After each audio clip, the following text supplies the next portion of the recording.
এক দরবেশ বান্দা এক বট গাছের নিচে বিশ্রাম করতেছিলেন আর সূরা মুলক পড়তেছিলেন। এই আয়াতের কাছে এসেছেন, হাল তারা মিন ফুতুর, দেখতে পাও কোনো ভুল? শুয়ে শুয়ে বলতেছে, আল্লাহ তোমার সৃষ্টি জগতে তো ভুল ধরার কোনো উপায় নাই, কেউ ধরতে পারবে না, তবে আমার চোখে একটা জিনিস বেমানান মনে হয়। ভুল ধরতে কারো ক্ষমতা নাই, একটা জিনিস আমার কাছে বেমানান লাগে। একা একা বলতেছে, সেটা হলো এই, তুমি তাল গাছ বানাইছো যেমন তালও সেই রকম বড়, বেল গাছ যেমন বেলও বড়, নারকেল গাছ যেমন নারকেলটাও বড়, কিন্তু এত বড় বিরাট বট গাছ ফল একেবারে এতটুকু এতটুকু, এইটা একটু বেমানান লাগতেছে। এই চিন্তা করতেছে দরবেশ সাহেব, হঠাৎ করে একটু বাতাস এসে গাছের ডাল আন্দোলিত হয়েছে, একটা আধা পাকা বটের ফল অনেক উঁচু থেকে ছিঁড়ে এসে দরবেশের নাকের উপরে পড়ছে, নাকটা জ্বলে উঠছে। দরবেশ সাহেব বলছে, আস্তাগফিরুল্লাহ, আল্লাহ এটা তো ফল না, এটা আমার চিন্তার জবাব। আমি চিন্তা করতেছি গাছ আনমান ফল হয় নাই, তাল গাছ যেমন ফল যেমন, বট গাছ যেমন ফল যদি ওই আকারে হইতো, ফলটা যে পজিশন নিয়ে আমার নাকে পড়ছে, এতে তো আমার নাকও যাইতো মাথাও যাইতো। সুতরাং আল্লাহ রাব্বুল আলামিন তার সৃষ্টি জগৎকে আপন কুদরত দিয়ে সুন্দর করে সৃষ্টি করেছেন। ভাগ্যবান তারা যে আল্লাহকে স্বীকার করে 5 ওয়াক্ত নামাজে আল্লাহকে সেজদা দেয়, সুবহানাল্লাহ। আর শিক্ষক নামের, শিক্ষিত নামের কলঙ্ক ওই সব মুসলমান যারা মুসলমানের ঘরে জন্মগ্রহণ করে নিজেকে নাস্তিক বলে পরিচয় দেয়, নিজেকে যারা বামপন্থী বলে পরিচয় দেয়। মুসলমান তা আবার বামপন্থী, আস্তাগফিরুল্লাহ। কোরআনে কারিমে আল্লাহ তাআলা বলেছেন, আসহাবুল ইয়ামিন আসহাবুশ শিমাল, ডানপন্থী আর বামপন্থী। রাসূলুল্লাহ বলেছেন, বাম হাতে খায় শয়তান, তোমরা বাম হাতে খাবা না। বাম দিকের কামটাই শয়তানের, বাম দিকে কাম কার? জোরে বলেন। এই জন্য রাস্তা দিয়ে হাঁটবেন, ডান দিক দিয়ে হাঁটেন, কিছু খাইবেন ডান দিক দিয়ে খান, কিছু শুরু করবেন ডান দিক দিয়ে করেন। মুসলমানের কাজ সব ডান, ডানপন্থীদের নেতা পয়গম্বরেরা সব ডানপন্থীদের নেতৃত্ব দিয়ে আল্লাহ রাব্বুল আলামিন কিয়ামতের দিন ডানপন্থী দিয়ে নিয়ে আল্লাহর নবীরা জান্নাতে চলে যাবে। আর বামপন্থীদের নেতা শয়তান, বামপন্থীদেরকে শয়তানের নেতৃত্ব দিয়ে সবগুলিকে জাহান্নামে নিয়ে যাবে। এই জন্য দেখবেন বামপন্থীদের যত নেতা আছে, একটা নেতাও মসজিদে যায় না, নামাজ পড়ে না। প্রিয় ভাই, সব কপাল পোড়া না হলে কোন মুসলমানের সন্তান বামপন্থী আন্দোলন করতে পারে না। হতভাগ্য, নিকৃষ্ট, জঘন্য। আল্লাহ এদেরকে হেদায়েত করুন, বলেন আমিন। জোরে বলেন আমিন। ওরা নামাজে নাই, রোজায় নাই, আল্লাহ নাই, রসুলে নাই, পরকালে নাই, মক্কায় নাই, মদিনায় নাই, ঠিক কিনা? আল্লাহ হেদায়েত নসিব করুন, বলেন আমিন। তাহলে 3টি পুঁজির কথা বলেছিলাম, তার মধ্যে প্রথম পুঁজি হলো আল্লাহর কি বিশ্বাস করতে দেখি?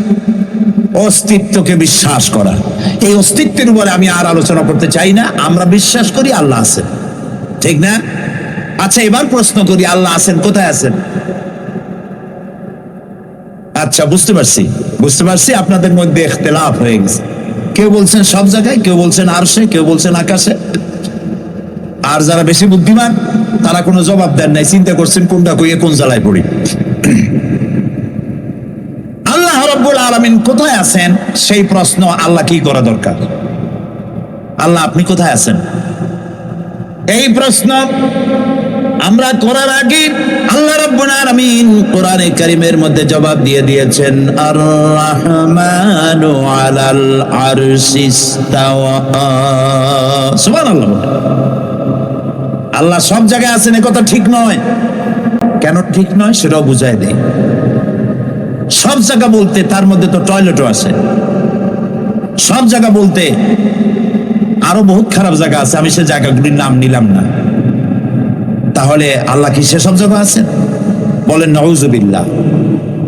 আল্লাহ নিজেই বলছেন আল্লাহ আছেন আরশিস তাওয়া। আল্লাহ আছেন কোথায়? আরশে। আল্লাহ যে আরশে আছে সেই জন্যই তো মানুষের হাত উঁচু করে আল্লাহর কাছে, এরকম বলে যে উপরওয়ালা, বলে না, না নিচুওয়ালা বলে, সব জায়গাওয়ালা এরকম বলে, উপরওয়ালা বলে।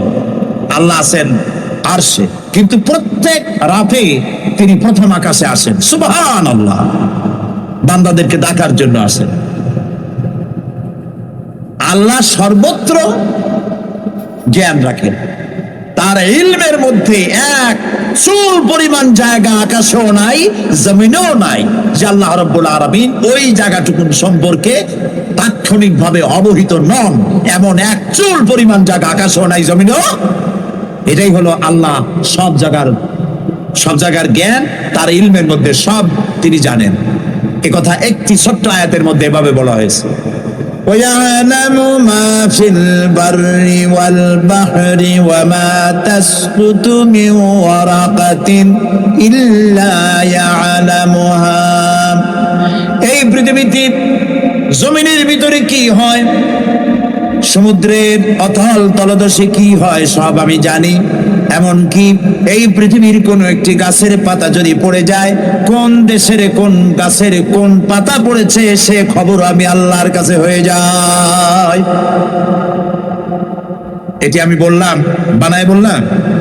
এটি কোথায় আছে? তো আল্লাহ রাব্বুল আলামিন কোরআনে পরিষ্কার করে বলেছে, একটা পাতার খবর যদি আল্লাহর কাছে হয়, তাহলে আমরা কোথায় কি করি তিনি টের পান না?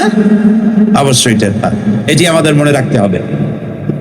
তো আল্লাহ তাআলা, তার উপরে আমাদের বিশ্বাস হচ্ছে এই যে তিনি আরশে ইস্তাওয়া, আরশে আছেন, এবং তিনি না জানেন না দেখেন এমন কিচ্ছু নাই, না শোনেন এমন কিচ্ছু নাই। এমনকি সমুদ্রের অতল তলদেশে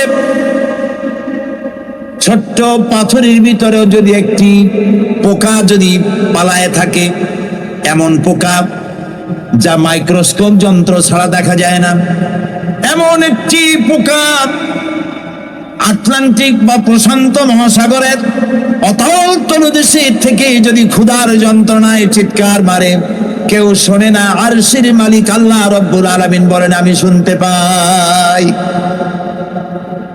সুতরাং তিনি সব শুনতে পান, তিনি দেখতে পান, এবং সবকিছু তার নলেজে আছে। এ হচ্ছে আল্লাহর অস্তিত্বে বিশ্বাস।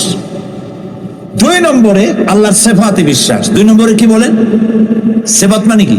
গুণ। বলেন কি? গুণাবলীতে বিশ্বাস। আল্লাহর নাম আল্লাহ, বলেন তো? আল্লাহ নয়, কিন্তু আল্লাহ হচ্ছে অশুদ্ধ, শুদ্ধ হচ্ছে আল্লাহ। বলার সময় মুখটা গোল হয়ে যাবে। বলেন তো, সবাই উচ্চারণ করেন আল্লাহ, আবার বলেন আল্লাহ, আবার বলেন আল্লাহ। সুবহানাল্লাহ, কি মধুর না, কি মজার না। কোন বান্দা যদি অন্তরের অন্তঃস্থল থেকে একবার যদি বলে আল্লাহ, আল্লাহ রাব্বুল আলামিন 70 বার সাড়া দিয়ে জিজ্ঞেস করেন, বান্দা কি চাও, আমি শুনছি। আল্লাহ হচ্ছে ইসমে জাত, আর সিফাতি নাম হচ্ছে বাকি 98টা নাম। মোট ওয়ালাহুল আসমাউল হুসনা। আল্লাহ তাআলা রয়েছে পবিত্র নাম, অনেক নাম, 99টা নাম। কয়টা নাম? আল্লাহ হচ্ছে ইসমে জাত। এই যে আমরা অনেক সময় খোদা বলি, খোদার কসম, খোদার কিরা,